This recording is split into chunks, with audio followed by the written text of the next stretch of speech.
Boa noite, gente. Mais um debate no Arte 220. Meu nome é Rodrigo Veloso, eu sou sociólogo, sou do Movimento Unificado pela Diversidade. E hoje a gente está recebendo também o Matheus Mendes, que vai discutir com a gente sobre a ligação entre o liberalismo econômico e o fascismo, que a gente está chamando de irmãos siameses. Bem-vindo, Matheus. Boa noite, Rodrigo. Boa noite, Rodrigo. Boa noite quem estiver também aí na live, né? É isso, né? Vamos lá. Obrigado pela oportunidade. Imagina, você tá conseguindo me ouvir bem, né? Tô. Tá. Você tá me ouvindo bem? Sim. Eu vou ficar aqui num papel de diálogo com você, mas eu vou tentar colocar alguns tópicos que eu acho que são talvez um pouco mais introdutórios no assunto para quem estiver pegando do início, né, essa discussão. O que a gente está chamando, por exemplo, quando a gente diz que existe uma ligação entre o liberalismo econômico e o fascismo? O que a gente está chamando de liberalismo econômico e o que a gente está chamando de fascismo na sua compreensão? Eu tenho uma versão, mas queria ouvir um pouco também o que você acha. Vamos lá, Rodrigo. Infelizmente, a gente está num contexto, né, que é preciso limpar alguns terrenos, né? Primeira coisa, seria ridículo ter que falar isso. Se eu tivesse há 10 anos atrás, seria ridículo falar. Mas, assim, o fascismo é uma ideologia de direita, né, a serviço do capital. Isso é a primeira coisa, assim, vamos limpar terreno. Né? Bem, o liberalismo e o fascismo, eles são duas grandes ideologias do capital, a serviço do capitalismo, né? Por quê? E por que eu falei, né, sugeri esse título, né, Irmãos Siameses? Porque o liberalismo é o rosto bonitinho do capitalismo e o fascismo é o capitalismo nu e cru, né? O fascismo sem as suas fantasias, né? E por que há uma relação, né? Por que eu afirmo que há uma relação entre eles? Porque, assim, se a gente pegar, por exemplo, Hayek, né, que escreveu uma obra, a obra que o consagra, né, O Caminho da Servidão, ele escreve para dizer que o fascismo é de esquerda. E aí você vai ler lá e ele fala exatamente isso, né? Que é preciso liberar a economia, blindar a economia, liberá-la dos grilhões da democracia. Não estou inventando. Isso está lá nas palavras do Hayek. Ele acha que os rumos da economia de um Estado, de uma sociedade, devem estar imunes, devem estar protegidos das mudanças da democracia, dos processos democráticos. O fascismo, ele é um regime, quando o liberalismo não funciona, quando as contradições do capital ficam muito exacerbadas, né? ou inclusive, assim, quando o liberalismo é elevado, né, ao extremo, o fascismo ele surge para botar as coisas no eixo. Né? Ele é o grande freio de arrumação, onde é um grande freio de arrumação. Então, assim, os capitalistas, as oligarquias, elas abandonam os trâmites, né? Sabotam as instituições democráticas e adotam um sistema em que eles vão mandar em absoluto.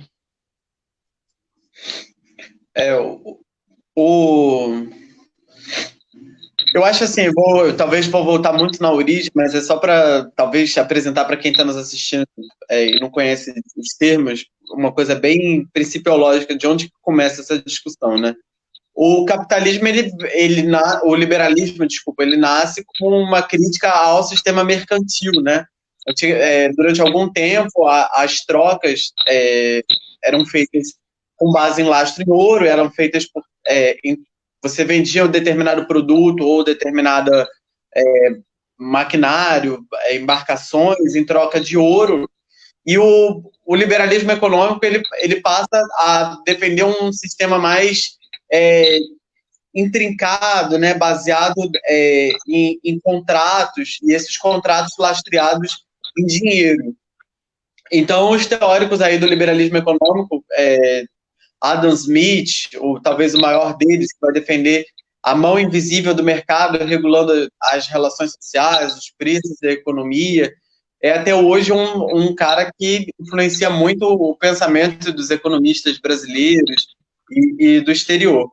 E o fascismo, entre todas as definições possíveis, porque tem muita divergência a respeito do que seria fascismo, ou eu gosto de uma definição do Robert Parkinson, que é um historiador do fascismo, que diz que a gente consegue compreender melhor ele através das suas paixões, né?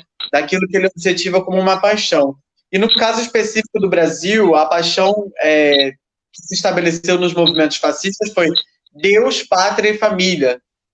E nesse sentido, tudo que estaria fora do conceito de pátria e nação deveria ser expurgado, era visto como um germe da desintegração nacional, né? O Plínio Salgado, que era o maior integralista brasileiro, ele efetivamente falava disso. Ele tinha uma preocupação muito grande com a exacerbação de antagonismos internos que fragilizavam o que na concepção dele era uma unidade necessária da nação para que a gente conseguisse entregar desenvolvimento. Ele estava preocupado com a corrupção das elites, umas elites que os integralistas historicamente caracterizaram como demasiadamente materialistas, no sentido de preocupadas demais com dinheiro, sem Deus, né? A ideia de Deus muito, muito presente no movimento fascista, tanto brasileiro quanto europeu durante o século XX, né? E ele tinha essa preocupação de burguesias ateias ou laicas, ou burguesias sem Deus, preocupadas com questões de dinheiro, com os seus negócios, que, por assim dizer, permitiam certos antagonismos e certas fragilizações da sociedade que correspondiam aos seus projetos de poder. Então, o fascismo ele é um movimento de massa, ele é um movimento revolucionário de massa, né? Ele é diferente do regime das oligarquias e do liberalismo clássico. Ele apela para o povo, né? Para uma mobilização permanente contra os inimigos da nação. E elege entre os inimigos da nação, frequentemente, grupos étnicos e também de ideias. Então, os comunistas, os judeus, os imigrantes, todos esses grupos com um potencial de fragilização da nação eram vistos como adversários a serem expurgados. Então, é um movimento revolucionário do ponto de vista da transformação social e, ao mesmo tempo, reacionário do ponto de vista da busca por uma retomada de valores anteriores ao seu tempo presente, que ele via sendo degenerados, né? A nação em perigo é o fator motivador, o que aciona, né, a massa fascista contra segmentos sociais e grupos de ideias. Queria saber se você concorda com isso, e especificamente em que ponto você acha que os capitalistas, essa burguesia liberal, que pode ser prejudicada pelo fascismo, porque, a rigor, os movimentos fascistas na Europa e no Brasil, eles colocaram em questão esse materialismo burguês, né? Essa burguesia afeminada, para ser bastante específico na crítica de gênero também que eles fazem, essa burguesia sem Deus, ela teria muitos motivos, em tese, para ter medo dos fascistas, mas o que a gente viu em vários momentos foi uma aliança. Por que você acha que uma burguesia que se encontra no centro de algumas das críticas dos fascistas chega ao ponto de apoiá-las contra movimentos populares, por exemplo? Bom, primeira coisa, assim, acho que não dá para colocar nunca o fascismo como revolucionário. Ele é sempre contra-revolucionário, né? Ele é sempre reacionário. Ele é a expressão violenta, né, da reação. Ele quer sempre voltar, inclusive porque um dos seus fundamentos, né, uma das suas características é o retorno a um passado mítico. E aí cabem todos os trocadilhos possíveis com o mito brasileiro, né? Sempre assim, sempre tem um mito fundacional, ele sempre recorre a isso, né? E na narrativa fascista, sempre em algum momento, um grupo degenerado corrompeu a sociedade do seu caminho de encontro ao divino, que iriam de encontro ao divino, né? E esse passado mítico se perdeu, então é preciso restabelecer uma ordem. Muitas vezes essa ordem, ela nunca, na maioria das vezes essa ordem nunca existiu, né? Quase sempre as pessoas que reivindicam determinada ordem não viveram aquela ordem. Alguns exemplos concretos que a gente tem aqui, por mais que algumas pessoas, né, do fascismo brasileiro contemporâneo, do bolsonarismo, né, eles sejam saudosistas da ditadura civil-militar, certamente nenhum viveu o período monárquico. E se você reparar, né, nas manifestações, alguns dos grupos, né, no Terça Livre, né, o Terça Livre tem a bandeira do Império presente, né, e é isso que eles querem, assim, né, é uma sociedade em que há um poder moderador, né, a escravidão, né, algumas pessoas são encarregadas divinas de serem, de comandarem o país, né? Então, assim, não tem como ser classificado como revolucionário em nenhum aspecto, né? O que realmente, sim, é, sem dúvida, um movimento de massas.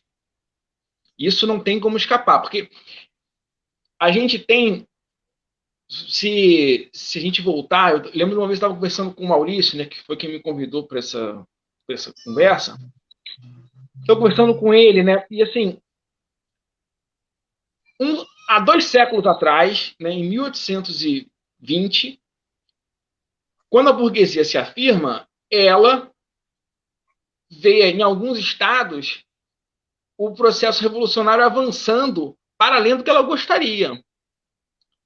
E ela não pensa duas vezes antes de se aliar com o que havia de mais reacionário, com o que havia de pior dos herdeiros do antigo regime, para orquestrar um movimento contra-revolucionário. Fez isso em 1820. E em 1920, o que tem de diferente, fundamentalmente falando, né, que toca aqui na nossa análise? Tem que as massas foram chamadas para o jogo, foram chamadas para votar. E para participar de diversas formas, organizadas. Né, já havia o socialismo já tinha avançado bastante, então havia um outro jogo estabelecido. E aí o fascismo ele surge com isso. Sim, era necessário organizar as massas para levá-los todos ao cadafalso. Era necessário. E bem, com relação no que toca assim, a relação da burguesia com o fascismo, eu não vejo por que a burguesia teria algum medo do fascismo. Muito pelo contrário. Muito pelo contrário. Porque tem eu gosto muito do Muniz Bandeira, e ele tem um livro em que ele traz um fato, assim, eu nunca tinha visto isso, assim, né? A primeira vez que tive contato com essa informação foi no livro dele. Mas em 34, as 20 principais famílias, as 20 famílias mais ricas dos Estados Unidos, eu estou botando Rockefeller, Ford, DuPont, Bush, a família Bush já, eles organizam um golpe fascista. E isso não foi a cabo porque o general que seria o encarregado de derrubar o Roosevelt, o general ruiu a corda. A burguesia não tem nenhum problema com o fascismo, porque ela não teve na Alemanha, haja vista que o Hugo Boss não teve nenhum problema, nem tampa o nariz para ajudar. Não precisa tampar o nariz para engolir. Pelo contrário, eles deram poder ao Hitler. Precisava botar uma ordem, precisava frear os movimentos sociais. E aí, assim, não teve. Na Itália não teve. As empresas não ficaram, as empresas não tiveram que fugir. Nenhum capitalista, os donos das grandes empresas automotivas, elas não saíram da Itália ou da Alemanha. Pelo contrário, elas construíram motores de tanque e motores de avião. Né? E aqui no Brasil é a mesma coisa. Aqui no Brasil é a mesma coisa. Diante de um projeto social-democrata, eu sou filiado ao PT. Mas assim, o projeto o projeto que o Haddad representava era social-democrata. Não era revolucionário, não, nada disso. No entanto, a burguesia brasileira não pensou duas vezes. Ela virou os votos todos para o fascista. Uhum. Então não tem porquê. Né? Não tem porquê isso.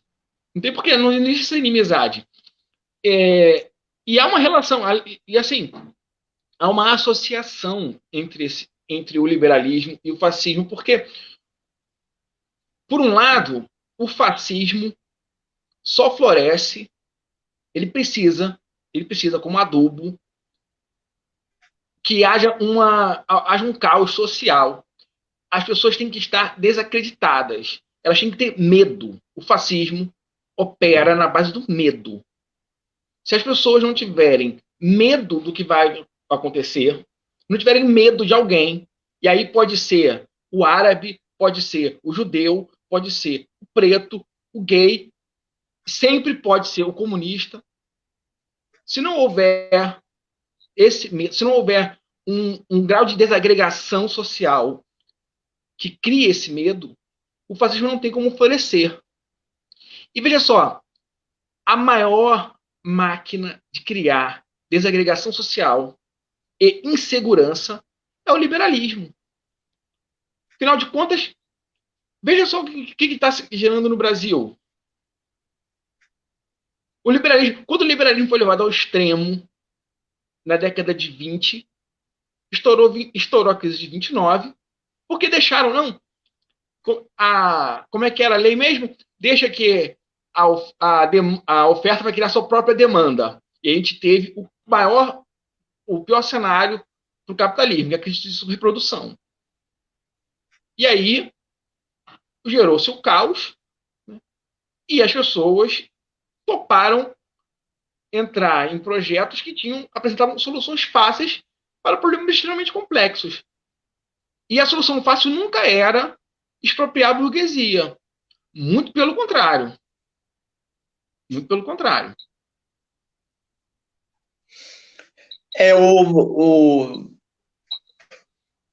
O Silvio de Almeida tem um estudo muito, muito interessante, onde ele estabelece essa relação entre liberalismo econômico e fascismo, e ele diz que, por exemplo, nunca houve o liberalismo econômico durante os séculos em que a gente tem vivido numa hegemonia liberal, sem o expediente do racismo e da escravização, né? Ele vai citar aí, por exemplo, autores como Adam Smith, Kant, Hume, que são autores teóricos fundamentais do liberalismo, todos eles com demarcações racistas, ou pelo menos uma naturalização e justificação da colonização. Então, no caso do Brasil, por exemplo, a gente teve durante muitos anos a história de um liberalismo econômico, de uma globalização que internamente encontrava o racismo como uma contradição evidente. Então, a ideia de supremacismo racial, que é uma ideia muito cara para os fascistas, né, eles se apresentam publicamente como etnia superior, eles têm essa característica, né? O fascista, ele apela para uniformes, né? Aqui no Brasil, os integralistas eram os camisas verdes, e eles tinham um símbolo integralista que era parecido com uma lanterna. Na Itália, eles eram os camisas pretas. Na Alemanha, eles vestiam marrom e escolheram a suástica. Na Itália, o símbolo fascista era um flash. Então, assim, eles escolhem símbolos, eles escolhem uniformes, eles escolhem um vocabulário, eles escolhem um líder carismático que se torna facilmente imune a críticas. As pessoas às vezes falam assim, mas nada do que a gente disser para o Bolsonaro ganhou até o apelido de gado, né? Porque nenhuma crítica que se faça ao Bolsonaro parece que o cara está permeável a receber. E a mesma coisa parece que acontece com o Trump, que é um supremacista racial nos Estados Unidos, e também acontecia com Hitler. Você tem essa coisa do líder carismático que não representa a ele próprio como um indivíduo. Ele é o líder de um movimento, e é por isso que ele é impassível como indivíduo de críticas, né? Ele é o guia desse movimento de resgate da unidade da nação. E todas as críticas que são feitas na perspectiva de uma fragmentação dessa unidade que eles consideram necessária, ela precisa ser eliminada. O mais contraditório com relação a isso, o Domênico Lossurdo também falou sobre isso, né, sobre a contradição entre o liberalismo e o racismo e a colonização. E para nós brasileiros, eu acho que, como uma sociedade pós-colonial, né, eu entendo que, por exemplo, na década de 30 na Europa, quando a gente vai ver a história do fascismo, achei interessante você ter falado disso, você tem a pobreza generalizada como um ambiente onde ele floresce, né? A Alemanha tinha sido severamente punida pela Primeira Guerra, com dívidas estratosféricas, né, o que gerou, a partir da década de 30 e da crise de 29 da Bolsa dos Estados Unidos, uma hiperinflação que gerou uma pobreza disseminada e que criou um caldo, né, onde as ideias fascistas puderam florescer, né, elas encontraram eco. E na Itália a mesma coisa, né, o país estava extremamente empobrecido, foi nessa mesma época que milhões de italianos vieram para a América Latina, para toda a América, né, fugindo da pobreza na Itália. Então, nessa pobreza, nisso que você está dizendo, achei interessante, Matheus, nesse caos, é que as ideias fascistas elas conseguem acionar, né, os medos dessa população e mobilizar em torno de uniformes, símbolos, vocabulário, um grupo bastante coeso em torno da ideia da unidade da nação como uma salvação desses problemas contra uma oligarquia corrupta. Eu acho que o elemento da corrupção é muito importante para eles também, degenerada, moralmente problemática, e aí eles utilizam a questão dos muitos casamentos, né, dos casamentos frouxos, da relação com prostitutas, dos afeminados, né, tudo aquilo que abala o contexto da família e da unidade da nação, e eles usam essa característica para descrever a elite política, né, a covardada, a elite política que teria sido responsável pelas derrotas na Primeira Guerra Mundial, no caso da Europa, e no caso do Brasil, pelo fracasso do projeto econômico, né, pela pobreza disseminada, eles conseguem acionar esses fantasmas. E aí eu queria te perguntar, talvez trazendo para um período já bem mais recente aqui do nosso, né, eu queria perguntar se você vê elementos nesse fascismo ultraliberal do Bolsonaro. Eu queria saber se você concorda que ele é fascista e se você concorda que ele é ultraliberal ou você acha que ele é um militar estatizante. Eu queria saber a sua opinião sobre se a gente está num contexto fascista nesse momento aqui no Brasil. Então, vamos pelo simples, né? Bolsonaro é fascista, sem dúvida. O projeto bolsonarista é um projeto fascista, sem dúvida. Então, com relação ao econômico, né? Veja só,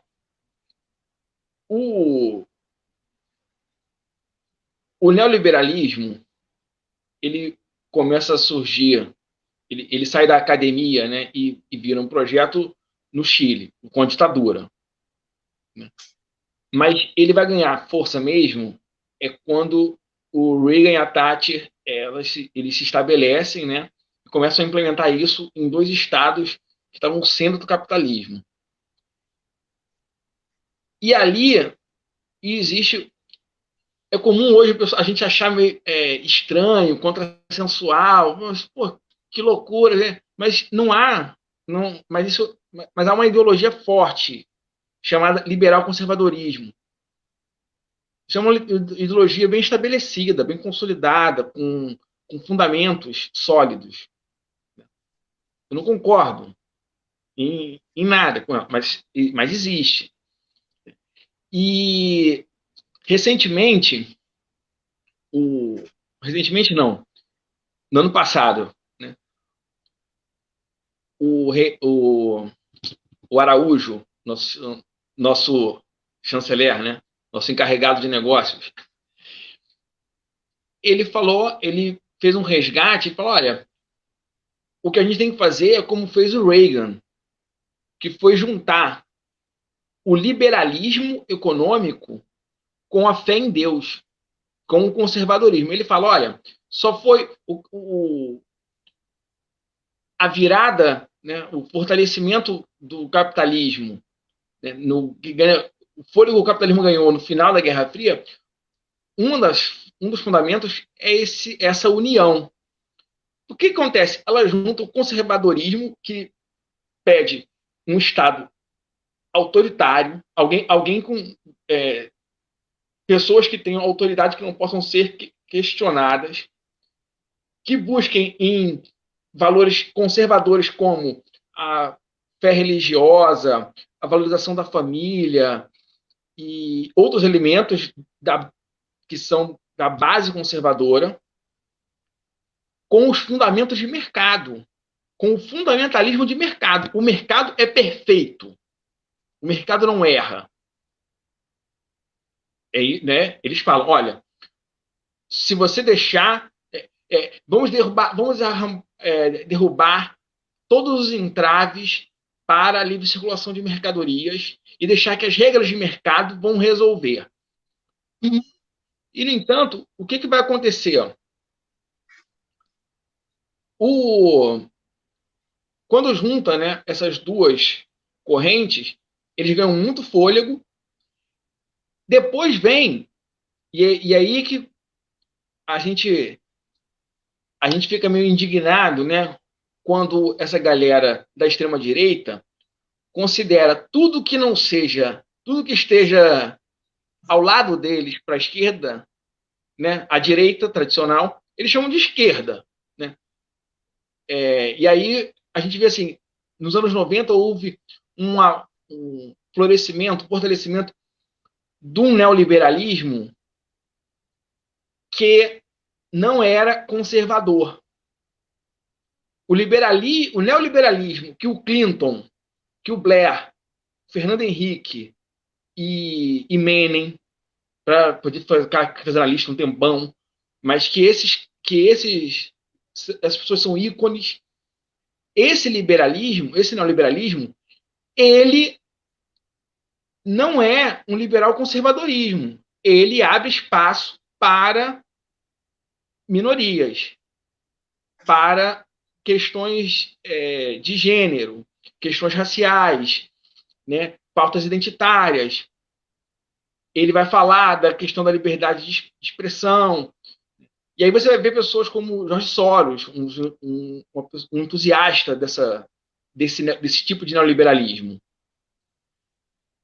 Só que no Brasil, né, no mundo como um todo está ganhando força esse liberal conservadorismo, principalmente nos Estados Unidos e no Brasil, que com uma forte base de fundamentalismo religioso. Então está junto o fundamentalismo religioso, que vai fazer o nexo com o neoconservadorismo. Por que é neo? Porque o conservadorismo clássico ele rejeita o liberalismo. O neoconservadorismo não rejeita o liberalismo. Ele fala, o liberalismo, o livre mercado tem suas qualidades. Só não podemos deixar tudo liberado. E o bolsonarismo, ele vem disso. O neoconservadorismo, houve uma jogada ensaiada ali, um ping-pong, uma tabelinha entre o liberal conservadorismo e o neofascismo, o bolsonarismo no Brasil. Porque, veja só, essa agenda extremamente liberal, essa agenda ultraliberal, de acabar com qualquer direito, de uberizar todo mundo, essa agenda ela foi rejeitada na urna e seria rejeitada de novo em 98, mesmo em 2018, mesmo depois do golpe. Mesmo com todas as engrenagens funcionando, se não fosse, eu não vou ficar aqui me estendendo muito, né, mas se não fosse tudo que a gente sabe que aconteceu para impedir que Lula fosse eleito, para impedir que Haddad fosse eleito, para impedir que qualquer um fosse eleito, não fosse isso, Lula seria eleito. Então, assim, o projeto neoliberal ele não ganharia a eleição. O que ele precisou para ganhar a eleição? Ele precisou beber de um fundamentalismo religioso, juntando aí neopentecostalismo, sionismo e um monte de congregações, inclusive da direita católica, juntou essa galera com uma pauta extremamente antipopular. E veja só, de um lado a gente tem que essa pauta extremamente antipopular, essa pauta de eliminar direitos, essa pauta de moer gente, porque é isso que essa pauta faz. Ela moe gente. Essa pauta não passa. Como é que essa pauta precisa passar? Ela precisa passar se algumas pessoas tiverem seduzidas por uma mentalidade não racional. E aí vai ser o fundamental. E aí, opa, me dá um pouco desse fundamentalismo religioso. Porque veja só, você falou uma coisa interessante, né? Do o líder que é imune. Veja só, o conservadorismo, uma das bases dele é aceitar que o ser humano é falho. E olha só, tem que aceitar muito, porque se tem um ser humano que é corrupto, é o Bolsonaro. Em todos os sentidos. Então, veja só, como é que uma pessoa que vai ao culto religioso todo domingo vota num cara que diz: não, isso aqui eu usava para comer gente, pô, tá ok? Se o filho dele fala um negócio desse, ele arrebenta de porrada, rapaz. Mas veja só, por outro lado, esse liberal conservadorismo só consegue ascender porque as pessoas tiveram tudo foi desagregado, né? A sociedade perdeu, a solidariedade passou a ser algo nefasto, né? Os sindicatos foram atacados e por aí vai. Então, veja só, essa desagregação social e a incerteza permitiu que o fundamentalismo ganhasse espaço. Então, o fundamentalismo ganha espaço porque o neoliberalismo arruinou as perspectivas da sociedade, e aí a vida está um inferno, e só vai ficar melhor quando Deus quiser. E só dá um inferno porque o liberalismo fez isso. E o liberalismo vai pegar, opa, essa galera aqui, ó, vota em mim que eu vou resolver tua parada. Cara, eu tenho que botar o celular para carregar, peraí. Bota aí. Eu vou aproveitar para perguntar se está todo mundo nos ouvindo, porque o Maurício estava aqui nos ouvindo e disse que estava um pouco tremido. Se alguém puder mandar um okzinho só para saber se tá bom o som, vai ajudar bastante.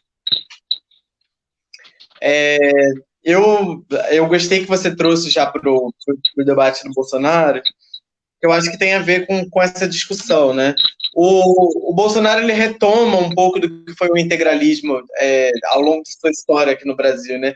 A gente teve o próprio governo Getúlio Vargas, que os historiadores dizem que tinha ali uma relação de flerte com o integralismo, né? Ele tinha uma simpatia, digamos, pelo fascismo na Itália, e ele era anticomunista, né? O Getúlio Vargas foi aquele cara que, apesar de ter feito uma série de leis que beneficiaram os trabalhadores, como a CLT, ele era um cara também que usava de forma pioneira o rádio para alardear o perigo vermelho, a possibilidade que guerrilhas comunistas pegassem o seu filho, levassem para a floresta e treinassem ele em combate, né? E ele também tinha uma retórica muito pró à unidade da nação. O Getúlio Vargas, ele é considerado aquele pai da nação, o pai dos pobres, aquela grande liderança carismática que dialogava com o trabalhador comum, que falava uma linguagem simples, que reproduzia muito do senso comum e que, ao mesmo tempo, estava preocupado com o trabalhador médio. A gente sabe que isso tudo são meias verdades, não é bem assim, mas os elementos eram muito característicos. E o Bolsonaro, de uma certa maneira, ele se nutre disso, me parece. Assim. Ele pega todos os antagonismos, e chama de divisionismos, né? Ele se coloca como um cara representante do senso comum, do trabalhador comum, e tudo que está fora é visto como uma ameaça à unidade necessária da nação. E aí inclui a questão de classe, né? O sindicato, por exemplo, que cria problemas para o seu patrão, ele se torna um problema para a unidade da nação, porque eles não conseguem caminhar juntos. O negro que assume um ativismo negro e que pauta as questões do racismo, está muito claro no papel que o Sérgio Camargo exerce no governo, ele é indesejado, porque ele fraciona essa nação mestiça, né, essa democracia racial que nós somos. O gay, ao falar sobre homofobia, ao questionar a homofobia do pai de família heteronormativo, né, que ele também fraciona a unidade necessária da nação, ele desmoraliza o trabalhador. Então é muito fácil o Bolsonaro ele se impor como o único senso comum possível, né? O único representante legítimo da nação contra a degeneração de uma elite corrompida, sem Deus e parceira de divisionismos na sua estratégia de dominação e poder, para se apresentar como esse líder popular que entrega tudo que a elite quis. Aí, assim, já para concluir o meu raciocínio, você falou sobre essa aliança da burguesia com os fascistas. Ela é histórica. Você teve na Itália uma crescente de sindicatos tomando fábricas, de movimentos comunistas, socialistas na década de 30. A mesma coisa na Alemanha, né? Você tinha um movimento social-democrata antagonizando ali com os comunistas e brigando muito entre si. Acho que isso é uma coisa também que a gente tem que falar, talvez, dessa dificuldade da gente fazer uma frente antifascista. Mas o fato é que existiam um contexto de crescente desses grupos mais à esquerda, revolucionários, e que permitiu que os fascistas se organizassem no sentido de persegui-los, né? Eles vão atrás. Eles não se contentam de ser um lado da democracia, essa democracia liberal, né? Onde eles colocam a ideia deles, eles não se contentam com isso. Eles se apresentam como um espectro na forma contrário ao direito da esquerda apresentar o ponto de vista dela, porque ele entende que ao apresentar o seu ponto de vista, ela está dividindo uma unidade necessária da nação. Então, o fascismo ele se caracteriza também por uma rejeição do conceito de democracia liberal. Ele não acredita na pluralidade de ideias, na permissão para que movimentos se organizem, na livre organização sindical. Para ele, tudo isso precisa ser combatido. E é claro que as principais vítimas dessa estratégia são os trabalhadores. E aí eu acho que ele encontra o burguês, ele encontra o liberalismo econômico mais selvagem. Porque o sonho do liberalismo econômico mais selvagem aqui no Brasil é não pagar impostos. A gente viu isso O Edgar Corona, que é o dono das academias Smart Fit, ele aparece num... Vou esperar que o Matheus esteja me ouvindo, mas eu vou continuar mesmo assim o raciocínio. O Edgar Corona, que é o cara dono das academias Smart Fit, ele aparece num print no inquérito das fake news no Supremo Tribunal Federal, onde ele aparece como um dos principais financiadores e articuladores, né, das fake news e robôs que geram falsas tendências para o Bolsonaro.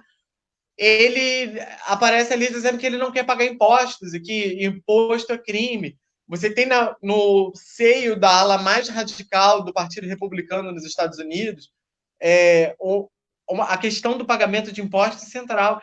Então, assim, existe uma elite muito refratária a pagar impostos, elas efetivamente não querem pagar impostos, elas justificam, teoricamente, esse objetivo mesquinho de não pagar impostos, essa crença em si mesmo, como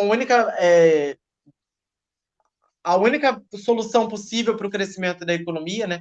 Eles dizem que o investimento deles é investimento e o do pobre é gasto, né? Então, só o gasto do burguês geraria desenvolvimento numa perspectiva liberal. Eles não querem pagar impostos com essa justificativa, né? De que o dinheiro deles é reinvestimento, de que o dinheiro deles se materializa na criação de novos empregos e renda para os trabalhadores. O que a gente sabe que também poderia ser gerado se o trabalhador pudesse consumir um pouco mais, se ele pudesse ter um pequeno negócio, né? Se ele pudesse aumentar a competição no setor produtivo, para inclusive baixar os preços e o custo, né? Então, essa burguesia que parece que prescinde da necessidade de diminuir salários, de não pagar impostos, ela encontra no fascismo uma espécie de cão Rottweiler, um cão labrador muito feroz, que executa o trabalho quando ela se vê incapaz. Aí você tem, na década de 30, na Alemanha, na República de Weimar, os liberais se sentindo, assim como na Itália, se sentindo totalmente incapazes de conter uma crescente de movimentos comunistas, social-democratas e socialistas. E aí o que eles fazem? Eles vão dando espaço ao Hitler. O Matheus falou disso agora há pouco. O Hitler, ele primeiro chega ao poder a convite do governo liberal alemão, né? Ele é nomeado o chefe do governo que vai entregando tudo para ele, né? Todos os poderes para que ele e aí ele vai crescendo e aquele movimento que ele tinha na base vai tomando mais aderência porque eles vão vendo, peraí, o Hitler talvez não seja tão maluco. Ele chegou ao poder e é evidente que ele apresenta a superioridade étnica também como um argumento. Ele passa, eu gosto muito de um argumento que eu li recentemente do Mark Bray, que ele diz que o nazismo ele inova no sentido de trazer aquilo que era a política da colonização para fora da Europa, para dentro do continente. Porque durante todo o período de colonização, você teve a ideia supremacista racial muito presente nas Américas, na África, na Ásia, né? Acho que o Matheus voltou. Mas o argumento do Mark Bray é o seguinte: as potências coloniais elas já aplicavam ideias supremacistas raciais e já criminalizavam tudo aquilo que estava fora do Estado, o que é a concepção clássica do fascismo, fora da Europa. Você tem o extermínio indígena, a escravização dos negros, a exploração, a estratificação, a criação, no caso da Índia, de uma sociedade de castas imposta pelos britânicos. E o nazismo ele traz essa ideia supremacista étnica para dentro da Europa, com também uma criminalização de tudo aquilo que estava fora da ideia de nação e de um Estado-nação. Então, eu achei muito, muito inovadora essa concepção, ela realmente transformou muito meu pensamento, porque eu sou de família judaica e eu nunca tinha pensado por essa perspectiva. O ariano, então, passa a ser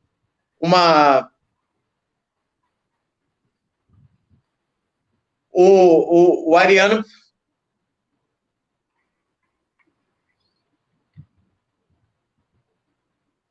Vocês estão me ouvindo? Foi? Voltou. Tá me ouvindo, Matheus? Cara, não tô, assim, eu abri aqui, eu fiquei ouvindo vocês falando. meu celular resolveu fazer a atualização. Não, tudo bem. Não foi bateria, não foi nada. Resolveu atualizar. Desarmou que tudo, porque é uma loucura. Só que eu tava ouvindo no tablet. Eu já concluí, então, meu raciocínio para passar para perguntar para você, mas eu estava dizendo assim que eu recentemente tomei conhecimento assim de uma explicação para o nacionalsocialismo, para o nazismo, que é o de importar para dentro da Europa aquela lógica fascista, supremacista étnica e de criminalização dos grupos fora do Estado Nacional para dentro da Europa, porque para fora da Europa aquilo já estava sendo posto em prática há muito tempo. Você, na prática, já tinha os brancos na América como uma classe dominante, gozando de todos os privilégios. Você já tinha na África e no Oriente Médio a mesma coisa. E talvez a inovação do Hitler tenha sido se apresentar o ariano. Peraí, vocês podem ser superiores aos brasileiros, aos negros africanos, mas aqui na Europa a etnia superior somos nós, os arianos, né? Então talvez a inovação nazista fosse se colocar, trazer para dentro do continente europeu um conceito que já era utilizado para fora, né? Então um fascismo que não teria no marco da Itália e da Alemanha a sua origem, mas que já vinha sendo, e aí eu acho que casa com a discussão do Silvio de Almeida, um fascismo que já estava ali sendo colocado em prática há muito tempo, desde o início das colonizações, desde o início de que uma raça passa a se associar a capacidades criativas e intelectuais diferenciadas, né? Eu não sei se você concorda com isso, mas eu vejo muitos elementos no Bolsonaro que são supremacistas brancos, né? Eu vou somando A com B, vendo o apoio que ele dá identitário, que é um apoio identitário, né? Muito mais do que um apoio concreto, porque na prática as famílias deles não fazem concurso para PM. Quando você olha para o policial que está entrando na PM, são negros de regiões periféricas das cidades, né? Mas eles fazem questão de um apoio identitário à PM, eles fazem questão de um ataque sistemático às atividades dos movimentos negros, LGBTs, de mulheres, né? Eles fazem um ataque sistemático aos sindicatos, aos movimentos que enfatizam as desigualdades econômicas. Eu fico pensando se o Bolsonaro não está tentando, na prática, restaurar os pilares da colonização, né? Se não existe muito da colonialidade que caracterizou toda a formação social do Brasil no pensamento dele, se ele de fato não seria tão inovador assim, ao misturar liberalismo, racismo, supremacismo étnico e de gênero. E aí queria saber o que você acha disso, se o Bolsonaro ele está bem enquadrado na historicidade do Brasil. Cara, tem um texto que eu publiquei no 247 há algum tempo atrás. O Temer e o Bolsonaro, eles são despachantes de departamento colonial, né? Eles não são nem governo, não dá nem para levar assim. Não tem governo brasileiro, é um governo de ocupação. Restabeleceu os fundamentos do Brasil colônia. Assim,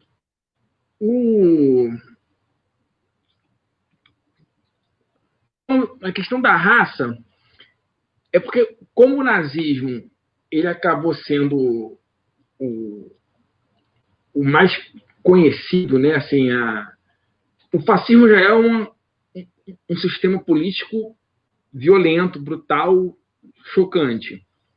E o é ainda mais.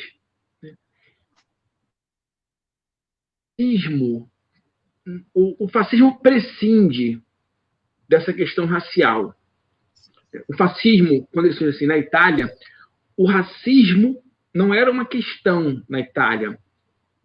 Só já avançada a guerra, né, é que o fascismo italiano adota essa questão da raça, né? Então, assim, ele não tem o Brasil que o Bolsonaro propõe é isso, né? Ele bate continência para o estrangeiro, né? Aí o presidente Aí o Trump vai e diz que vai deportar que nem devolve fruta podre, vai mandar os brasileiros que estão nos Estados Unidos. Aí o filho do presidente diz que tá certo, tem que tratar que nem lixo mesmo. Então, assim, não é. É colonial mesmo, é muito colonial.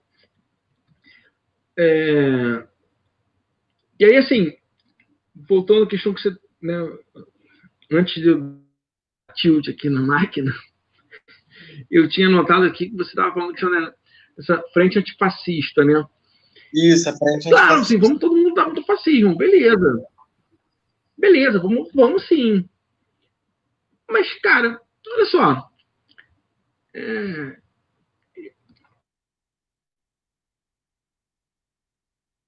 Para não incorrer em erro aqui.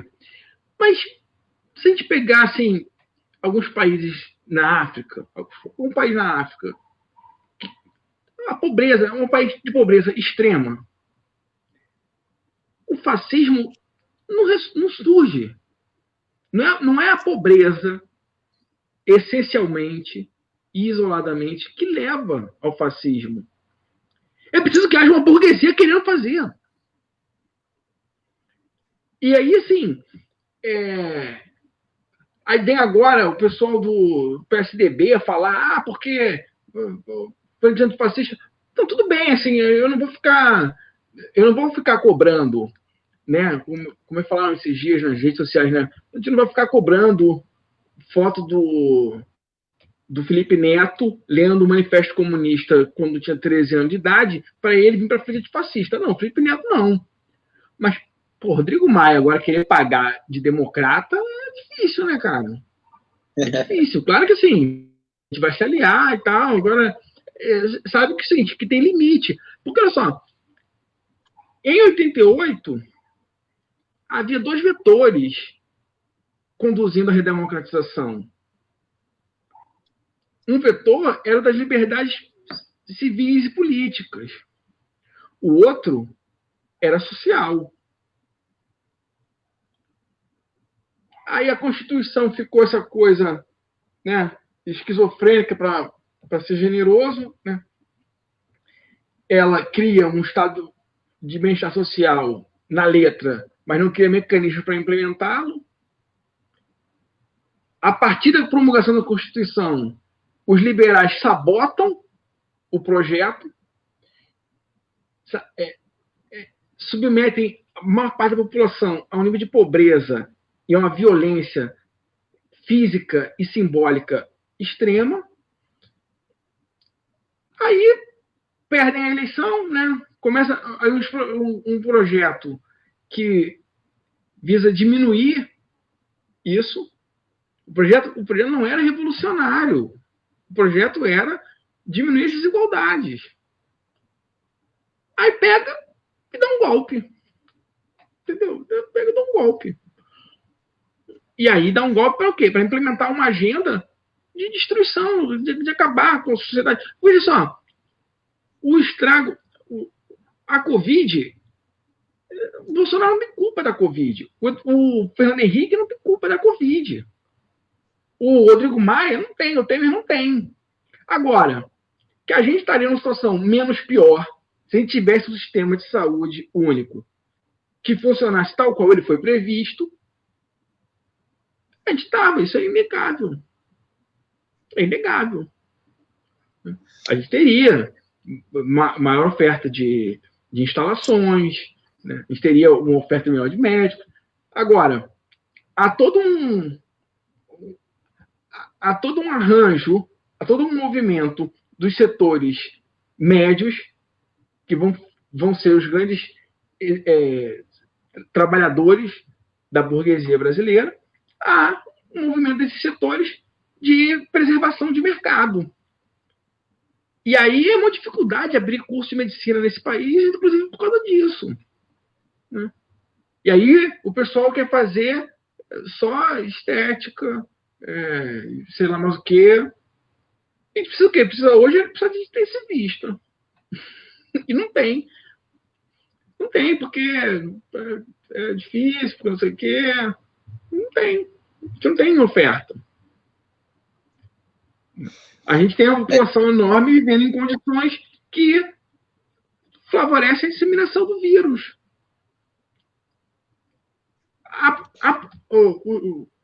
Os pobres, os favelados no Brasil, eles resistem, historicamente eles resistem, né? Eles existem e resistem apesar do Estado, apesar do projeto de eliminá-los.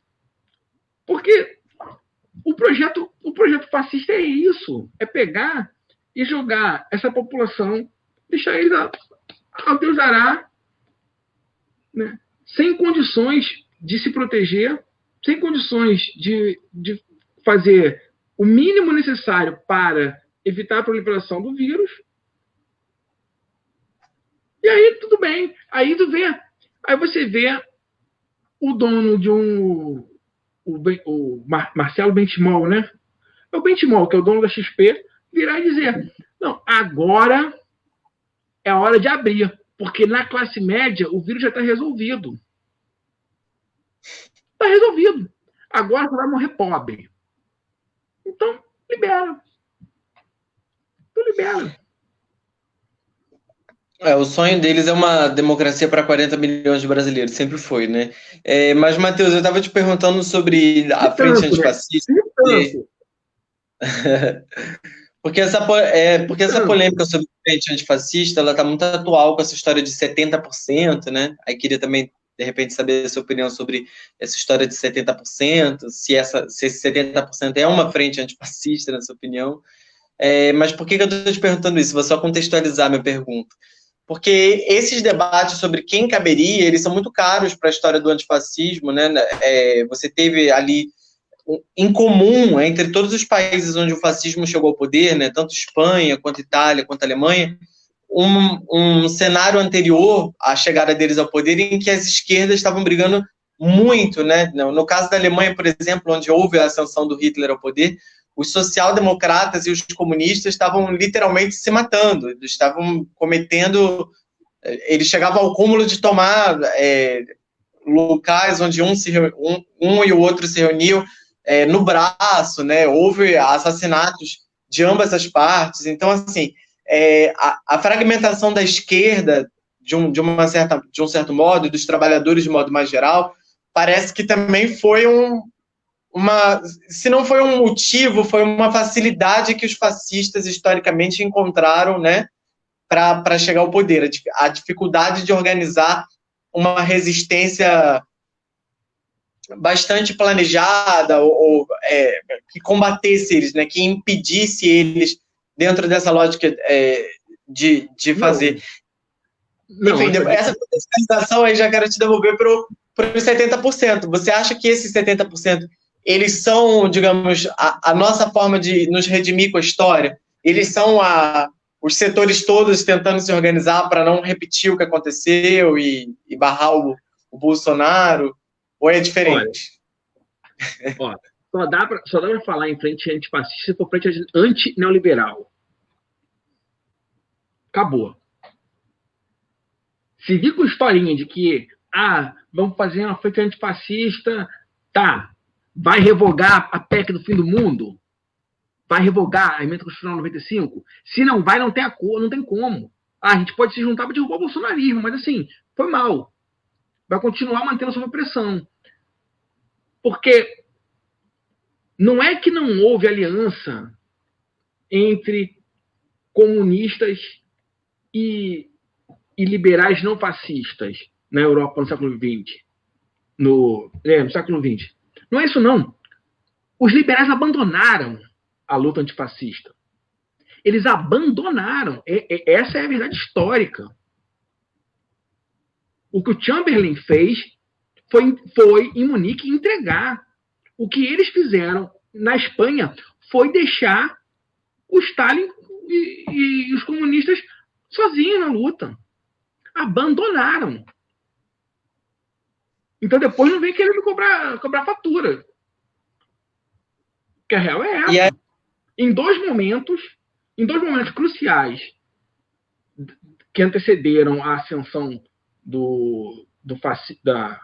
do nazismo, em 2 momentos cruciais, os liberais abandonaram. Acharam que era um mal menor. Na Guerra Civil Espanhola e em Munique. Abandonaram. O Eric Hobsbawm, ele escreveu no clássico dele, A Era das Catástrofes, ele diz que os liberais, com medo do perigo vermelho dos trabalhadores tomarem o poder, fizeram uma espécie de aliança silenciosa, né, com os fascistas, né? Trazendo pra gente aqui, Matheus. Eu adoro o Hobsbawm, mas nem tanto, né?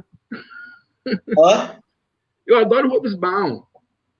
Silenciosa, mas nem tanto, porque Munique foi um grito.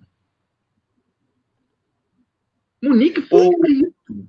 Mas tudo bem, mas o que o Hobsbawm falou, ele foi de um modo poético e tal, mas é isso. É isso, eles fizeram uma aliança. Embora, no mesmo texto que você está se referindo, né, ele vira e fala, embora em nenhum lugar onde a democracia liberal estava em xeque, ela estava em xeque por forças comunistas. Em nenhum. Mas era o que os fascistas alardeavam, né? Que era o motivo que eles utilizavam para agitar as massas. Mas o que eu queria te perguntar é bem específico sobre esses 70%. Eu queria saber a tua opinião. Eu queria saber se você é um cara que acha que é por aí, que a gente tem que buscar mesmo o Felipe Neto, a Anitta. Então, eu vou te ser sincero, assim, eu recebo de muito bom, de braço aberto, Felipe Neto, Anitta, o que fez o primeiro, ele até fez o rapaz, o ator da Globo, fez até um personagem que era Mateus. Já? Não. O cara grandão lá, bem, que falou lá atrás, falou assim, então ela é livre. Uhum. Então, assim, houve essas pessoas que estão no campo, das que, tá beleza, foram iludidas com essa história do antipetismo e tal. E olha só, e a maioria dessas pessoas está hoje virando e dizendo, Tiago Lacerda, lembrei, Tiago Lacerda. A maioria dessas pessoas está sendo humilde e dizendo, eu era um analfabeto político. Trocando em miúdos, o que Tiago Lacerda, Felipe Neto e Anitta estão dizendo é isso. Por não entender o processo, eu entrei no jogo. Uhum. E assim, essas pessoas, beleza. Agora, Merval Pereira vir para mim agora querer dizer que, porra, ele é antifascista, desculpa. Porra, vai entrar na fila, né? Desculpa, vai entrar na fila, porque ele ajudou a criar o fascismo. O Temer assinou o manifesto. O Temer assinou Juntos pela Democracia. Bem, o Temer eu até comecei com o meu orientador, né, no mestrado, eu conversei com ele, aí eu vou dar um abraço aí para o André Coelho. Eu comentei com ele, né, porque existe uma disputa, né, de narrativa na ciência, principalmente entre outros campos, mas assim, na ciência política, onde eu estou, existe a disputa. Cada vez a disputa perde mais espaço, mas tem umas pessoas de nome que escrevem em nível internacional, né, dizendo, não foi golpe. Aí, quando o Temer foi no Roda Viva e disse que foi golpe, eu perguntei, então agora essa galera toda pode jogar os livros fora, né? Porque o Temer assumiu que fez o golpe. Ele assumiu. Né? Não fui eu que botei, não foi eu que disse que ele falou, não, ele assumiu, tá lá, tá gravado. Não, e aí eu acho que é uma preocupação sua, é da gente colocar qualquer pessoa para dentro dessa aliança, da gente chamar qualquer burguês de antifascista, e eles nos entregaram, como você está dizendo que aconteceu, né, que os liberais, na hora do pega para capar, eles tiraram deles, fizeram uma aliança com a direita, e deixaram os comunistas, anarquistas, enfim, se ferrarem. Eu fico com medo da gente entrar numa dessa, entendeu? Da gente botar água no moinho deles, aí a gente entra com a Globo num movimento, somos 70%, a Globo agora está numa narrativa super apoiando protestos, eu estou achando uma maravilha isso, uma coisa inovadora, né? Eles estão apoiando protestos de rua, fizeram uma narrativa mais ou menos correta a respeito dos protestos no último domingo, mas eu fico pensando o seguinte, eu acho que na hora que chegar o pau mesmo, ou se começar, sei lá, alguém quebrou alguma coisa, o Bolsonaro aciona um decreto aí desses de garantia da ordem e manda descer o cacete em cima da gente, eu fico pensando se eles não vão roer a corda, entendeu? Se a gente não está amarrando o nosso burro numa aliança que vai nos vender na próxima esquina, sabe? Eu tenho Rodrigo, literalmente essa... Rodrigo, dando força aí para o teu argumento, olha como a Globo e o Bolsonaro às vezes falam a mesma língua. Olha só.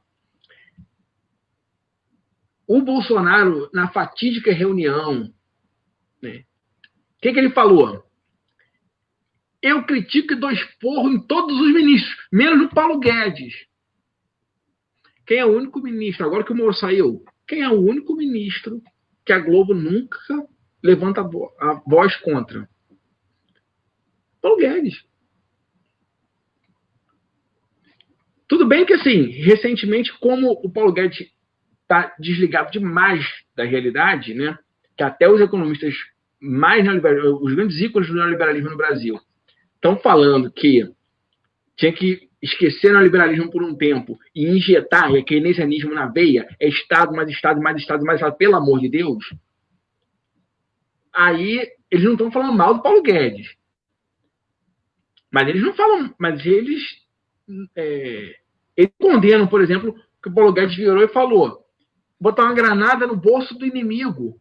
O funcionalismo público vai ficar sem aumento por 1 ano e meio. Eles não falaram isso.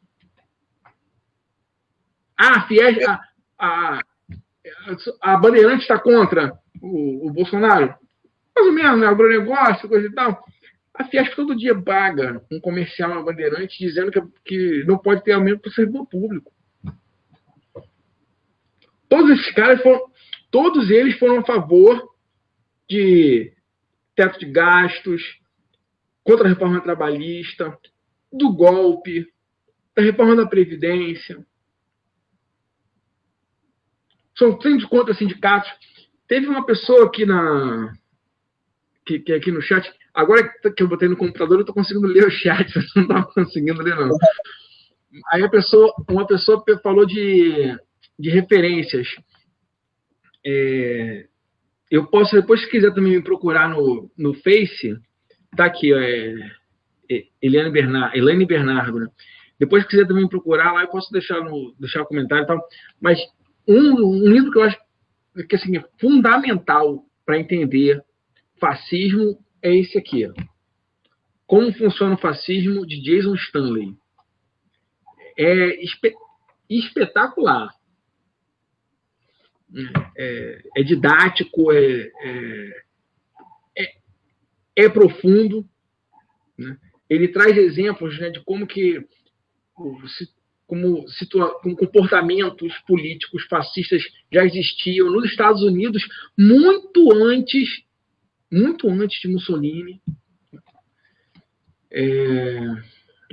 É muito, muito legal. Inclusive, tem uma coisa que ele traz aqui, ó, bem interessante, que mostra como que os neoliberais e os fascistas, eles são tão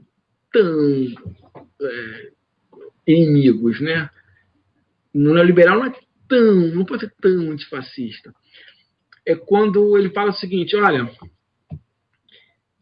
em nenhum lugar onde os sindicatos são fortes, o fascismo surgiu. Esse movimento neofascista consegue surgir. Porque os sindicatos, eles conseguem que haja essa visão social. Porque, veja só,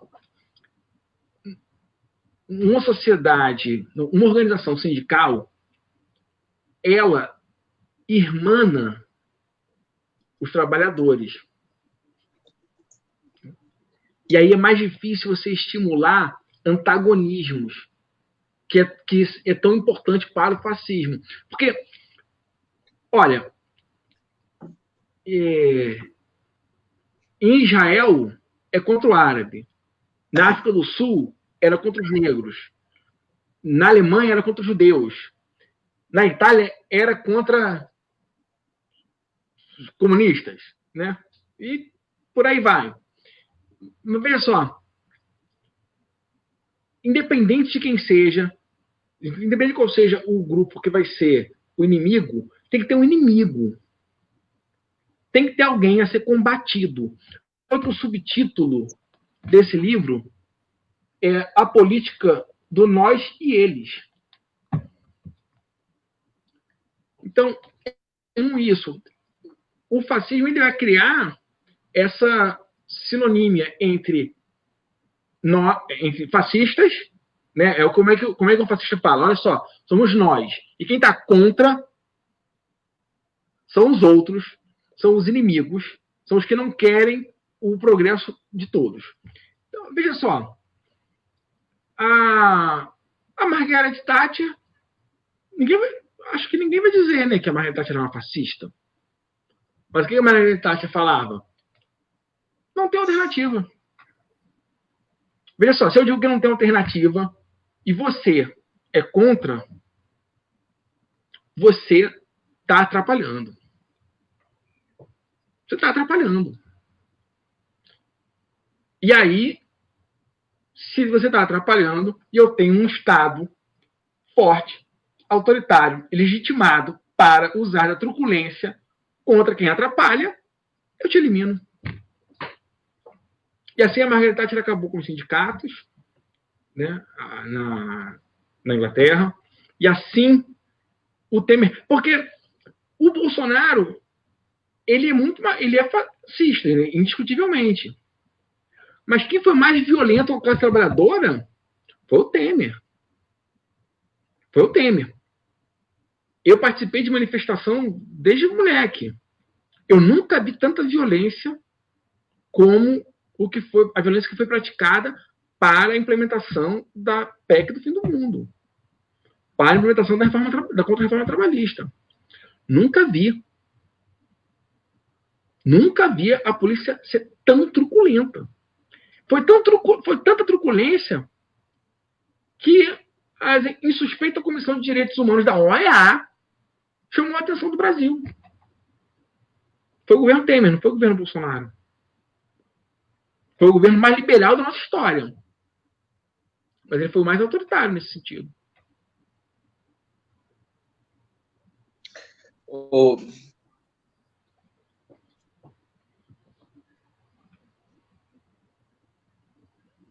Cadê vocês aí?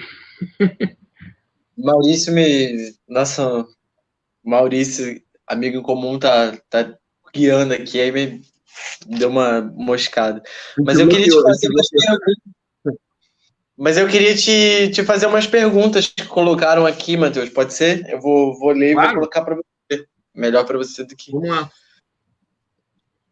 Ó, por exemplo, a Clara perguntou... Graça, desculpa. Perguntou se a consolidação das leis trabalhistas por Getúlio Vargas não teria sido uma tentativa de frear as lutas comunistas. Isso de uma... Diga aí, o que você acha? Olha só,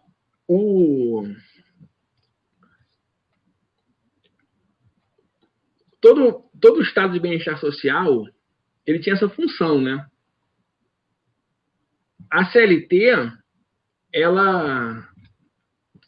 Eu não vou lembrar. Você está de parabéns nesse sentido, né? Porque você está falando as citações, trazendo as referências, só não está trazendo o ano e pasta, né? Mas eu não vou lembrar agora, mas fala assim que a CLT ela era um estado de bem-estar social avant la lettre, né? Antes do seu tempo. Porque o Estado de Bem-Estar Social, que passou a vigorar, né, com o modelo Fordista-keynesiano, a partir dos anos 50, qual era a ideia dele? Era impedir que se fermentasse novamente um quadro em que a burguesia precisasse recorrer ao fascismo para conter o avanço das lutas populares. Então, assim, nesse sentido, o que se fez ali, né? O que se fez com o New Deal? Né? O New Deal foi o quê? Foi isso, foi uma tentativa, né? Inclusive o Roosevelt, ele dizia isso: olha, vocês estão me chamando de anticapitalistas, certamente não usou esse termo, né? Mas eu sou mais capitalista que vocês, porque se eu deixar a economia ir para o caminho que vocês estão falando, vai ter uma revolução aqui no país. Isso.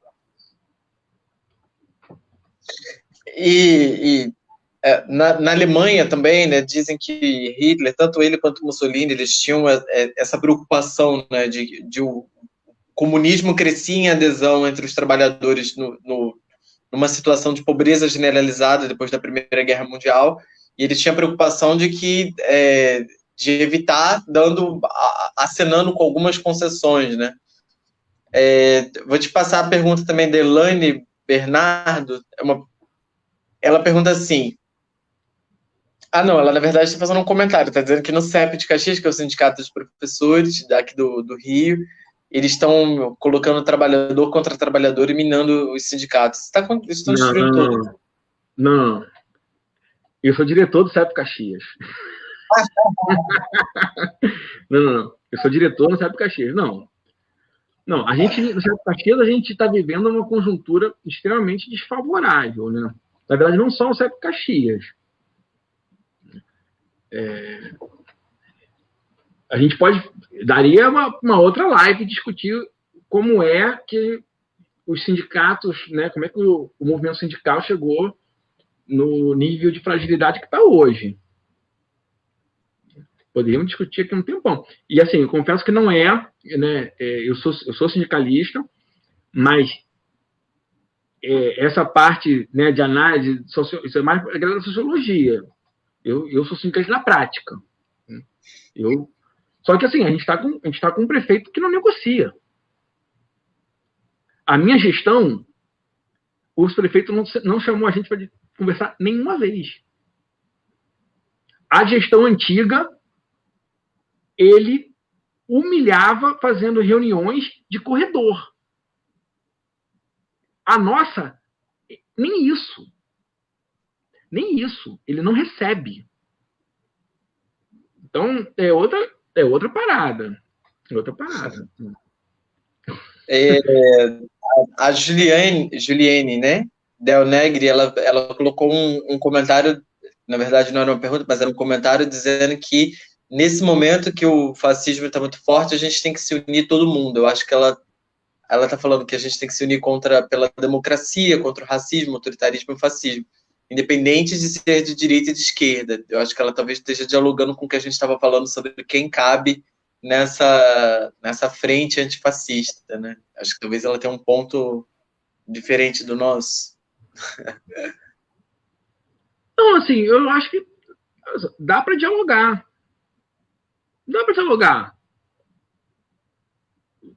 Mas, assim, cobram tanta autocrítica da gente. Assim, desculpa. É sério mesmo? Eu não vou começar a citar aqui, principalmente no campo da centro-esquerda, não vou nem começar a falar, porque não quero criar inimigo. Não fala mal do pessoal. Não quero criar rusgas com ninguém, mas, assim, cara, essa galera da direita, na moral, cara, esses caras tinham que dizer: cadê? Olha o que eu fiz. Porque eles que fizeram essa merda, rapaz. Eles que fizeram isso. Pô. Verdade. Aí agora, já encaminhando para nossas considerações finais, Matheus, eu vou deixar a última coisa que eu queria falar e já passo para você para a gente terminar. Dizer que, assim, quando a gente senta para estudar a história do fascismo, a gente encontra algumas semelhanças, né, entre as estratégias deles e alguns erros também que foram cometidos no passado. E, para mim, o que ficou de mais importante, assim, do que eu aprendi até hoje sobre fascismo, é que a gente não pode cair na armadilha liberal de tratar o fascismo como uma mera opinião, né, como mais uma opinião num debate plural de ideias. Eu acho que, historicamente, quem acreditou nessa hipótese de que esses caras estavam vindo para colocar o ponto de vista deles e que a gente ia poder colocar o nosso, eu acho que se deu muito mal. Eles não estão vindo para colocar o ponto de vista deles, eles estão vindo para eliminar a possibilidade de debate. Eles se colocam como um grupo superior e colocam as nossas existências, no caso de alguns grupos, e de algumas ideias fora do escopo daquilo que é possível e deve ser tolerado. Então, contra o fascismo, contra essa perspectiva, não cabe nota de repúdio, não cabe tentativa de convencimento. Na minha concepção, cabe interrompê-lo, cabe o combate até o final. E por combate até o final, eu estou querendo dizer que não é só dizer que eles estão errados, é não permitir que eles falem, que eles façam a propaganda deles, que eles insultem grupos étnicos de gênero, não permitir que eles sabotem a democracia, que eles façam passeatas dizendo que a gente tem que fazer uma ditadura militar. Isso é inaceitável. Quando eles se colocam contra o direito a outros grupos coexistirem com eles estão cruzando uma linha que, do meu ponto de vista, a história demonstrou que a gente não pode permitir, como na Espanha, não passarão, né? Esse é o slogan clássico, né, dos antifascistas espanhóis, que diziam também que Madrid ia ser o cemitério dos fascistas. Eu acho que a gente tem que delimitar uma linha, não passarão, onde eles não vão avançar. E essa linha é a linha da democracia, é a linha dos direitos fundamentais. Essa linha eu acho que a gente não pode permitir que, sob a desculpa, a fachada de liberdade de expressão, eles avancem. Não, eu concordo com... Hã? Não, só dizer que eu concluí para você fazer suas considerações aí no teu tempo também. Não, eu concordo com isso que você falou. Não dá para ser tolerante com a intolerância, né? Isso já virou até bordão. Assim, eles reivindicam o direito de serem opressores. Então, assim, eles confundem direitos, especialmente direitos de reparação histórica, como ações afirmativas, né, e outras formas de direito de reparação. Eles confundem isso com privilégios. E aí eles atacam políticas que são afirmativas, né, atacam direitos sociais dizendo que é privilégio. Isso não tem. Assim, eles reivindicam o direito, reivindicam com o discurso de liberdade de opinião, liberdade de expressão. Eles reivindicam o direito de dizer que a Terra é plana. A Terra é plana. Eu quero ter o direito de debater que a Terra é plana. Desculpa, eu tenho mais o que fazer. Não tenho mais o que fazer. Entendeu? Acho que não tem como ter. Não tem como ter espaço para esse tipo de prática. Não tem como tolerar. Eu lembro que lá atrás eu tinha essas discussões, eu questionava alguns comportamentos, né, assim, algumas falas, e aí algumas pessoas falavam comigo, mas calma, é só uma piada. Hein? Ó a piada de mau gosto que a gente tem aqui hoje. O Aristóteles que falava assim, que da palavra para ação é um pulo. Então, assim, se você não combate determinadas ideias, para essas ideias virarem prática política, é muito pouco. Porque ideologia é isso. Ideologia é um conjunto de ideias, de valores, de projetos de sociedade, com finalidade de promover ação política. Então, se eu tenho um candidato que diz que vai fuzilar a petralhada, que diz que só não estupra a mulher porque a mulher é feia, que diz que vai medir negro em arroba, e por aí vai. Diz que quando vota homenageando torturador. Então, assim, se eu como se deixou esse cara passar? Né? Onde estavam esses grandes liberais quando Bolsonaro, para votar a favor do golpe que eles estavam dando, homenageou um torturador? Onde eles estavam? Onde estava essa galera? Estava junto com o Cunha, junto com o Temer, junto com esses milicianos, tudo que estão aí. É isso. Quero agradecer aí vocês pela oportunidade, né? Eu não sei como é que funciona, quanto tempo o link fica disponível, você depois vai... Acho que dá para deixar na página de vocês, de repente, também, né? A gente pode fazer uma lista. Eu acho interessante que as pessoas reivindicaram aí fontes, né? Um dos problemas para entender fascismo, né? Eu recentemente tive uma disciplina e a gente discutiu muito fascismo, disciplina de ideologias, e aí como é que eu discute ideologia, qualquer ideologia que seja, em todas as aulas, virava fascismo, né? Por conta do contexto que a gente está, tudo virou fascismo. Mas, assim, uma das coisas que eu observei é que a gente, como o fascismo é uma ideologia proscrita, a nossa Constituição proíbe, né, símbolos fascistas. Proíbe. O fascismo é uma ideologia proscrita no mundo inteiro, né? Você não encontra teóricos fascistas. Você encontra teóricos que a gente pode chamar de fascismo. Mas não é que nem, por exemplo, assim, Nozick, né, Robert Nozick, ele é uma referência do anarcocapitalismo. Né? Tem posto nenhum. Quem não puder pagar por segurança, que não tem que ter segurança pública, não tem que ter nada. Né? É cada um por si mesmo. Então, assim, o Nozick é dessa linha. Ele é assumidamente dessa linha. Não sou eu que estou dizendo que ele é isso. O Marx é socialista, comunista. O Losurdo é comunista. São assumidos, né? Você não encontra teóricos fascistas, assumidamente fascistas.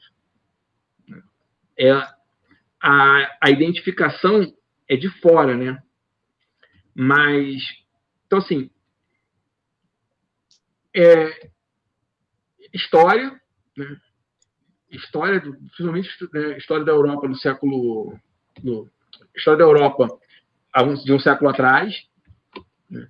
E aí, acho que o Hobsbawm é a primeira... É pontapé mesmo inicial, primeira coisa que quer entender a Era dos Extremos. Né? O breve século XX, a Era dos Extremos. Né? E para entender o fascismo hoje, aí, pô, desculpa, não adianta vir como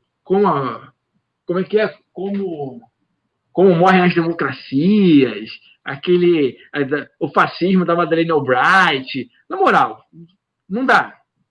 É muito ruim. Né? É muito difícil. É que nem se eu fosse ler sobre bolsonarismo a partir do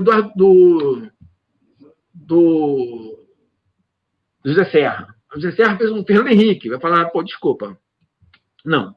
Você não vai falar do seu filho. Eu não vou ler a biografia do seu filho feita por você. Não vou, desculpa. Mas aí, assim, fascismo, hoje, esse cara aqui. Como funciona o fascismo do Stanley? Sem sombra de dúvida, a melhor parada. E Hobsbawm, século XX, ele dá para começar a pegar outras coisas, né? Mas acho que, assim, para começar mesmo, acho que esses dois são muito bons. Matheus, muito obrigado. Eu vou deixar também depois nos comentários umas sugestões, mas muito obrigado pela live, por ter aceitado o Eu que agradeço convite. a oportunidade, cara. Espero que tenha sido proveitoso para bastante gente. Valeu, gente. Obrigado. Valeu.